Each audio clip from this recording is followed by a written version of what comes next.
Alhamdulillah kita tinjau hari ini ANBK untuk hari pertama dari SMP 17 sampai ke SMP 5 ini alhamdulillah berjalan lancar, baik.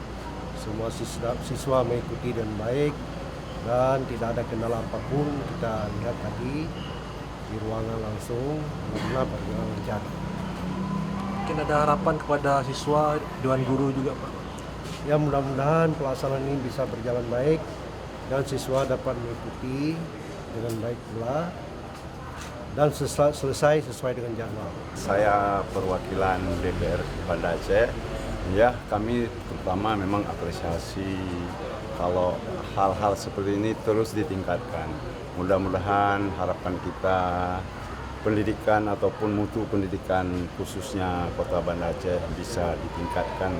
Terima kasih Pak Wali, Pak di Komisi 4. Kami dari MPPD menyampaikan apresiasi dan terima kasih pada Dewan Guru yang sudah menyiapkan anak-anak kita semuanya sehingga hari ini kelihatan sangat siap, baik di SMP 17 maupun di SMP 5 pada hari ini. Ini kalau tidak disiapkan dengan baik, tidak mungkin ada hasil hari ini baik. Terima kasih kepada Ibu Guru semuanya dan Bapak Guru semuanya. Terima kasih.